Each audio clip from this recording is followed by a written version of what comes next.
If you like onions and soups, this is the best way how to make French onion soup from scratch. Autumn is here. Let's make something that will warm your soul and body. For 6 servings, cut about 500 grams of onion into half moons.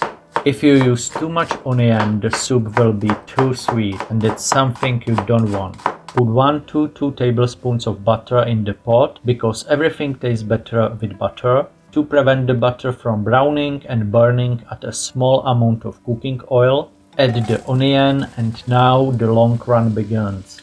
You may be wondering why.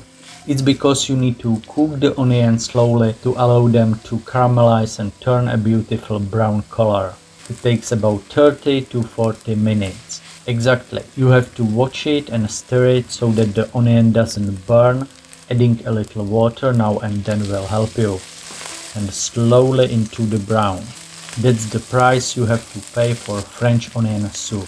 There is a much faster way to make onion soup. If you want to know how, write me a comment and I will show you.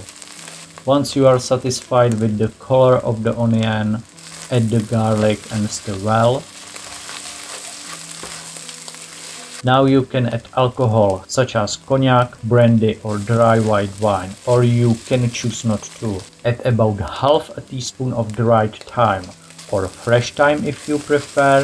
If you don't like thyme, don't add it. Fresh parsley. If you like this video, please subscribe and leave a comment. Add 1 to 2 tablespoons of plain flour, stir and leave to cook for a minute. The success of proper French onion soup lies in a good beef broth.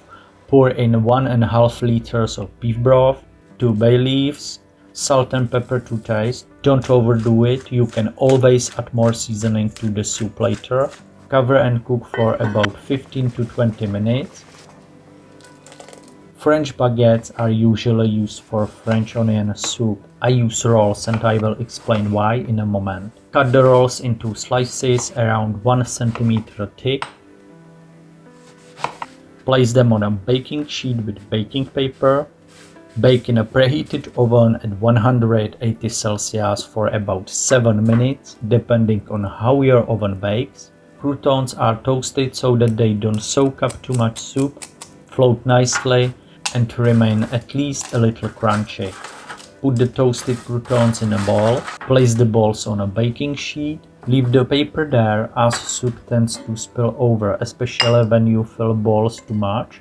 This will save you the trouble with cleaning. Croutons, cheese and fresh chives. Bake for 5 minutes and the cheese will melt. You can decide how much you want to brown it. Put it in the oven. 5 minutes was enough for me. And here is the beauty.